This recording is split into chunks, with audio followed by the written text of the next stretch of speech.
Antoinette Renee Frank was born on April 30, 1971, in Polisi, Louisiana, United States. Frank applied to become a police officer with the New Orleans Police Department, NOPD, in January 1993, graduated and began working on February 28, 1993, when she was 22 years old. In addition to working for the NOPD, Frank took a part-time job as a security guard at the Kim On restaurant, a Vietnamese restaurant run by the Vu family in East New Orleans, where she shared duties with Ronald Austin Williams II, a father of 2 children born in 1969, who was also a member of the NOPD 2 years earlier.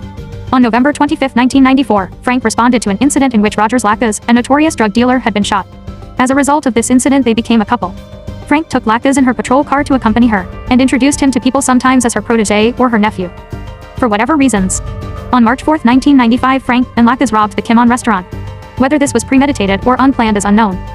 Lacaz shot and killed fellow officer Ronald Williams II, whose second kid had just been born a week before. And Frank then murdered 2 members of the restaurant's family, Huang Vu, 17, and her sister Ha, 24, after obtaining money secreted in the microwave. Frank and Lacaz then fled the scene, but as the event progressed, Frank returned alone as a responding police officer, after she heard a 911 call from the Kim On restaurant on her portable phone. Unbeknownst to Frank, there were other living witnesses, including Chow Kwok and others. They were able to hide in a location where Frank couldn't see them, but they plainly saw Frank and her partner execute their 2 relatives. Chow then yelled to the other cops, claiming Frank was the perpetrator. Both were arrested the same day and charged on April 28, 1995. Their trials were separated, and they were convicted of first-degree murder. Frank was sentenced to death on October 20, 1995, while Lacaz was sentenced 4 months earlier on July 21, 1995. However, due to a lawsuit, Lacaz's sentence was altered to life in prison without parole. This is considered to be the first case in which a police officer has been convicted of killing another cop. A month after their sentencing, a body was discovered buried in Frank's home yard, with a bullet through his head.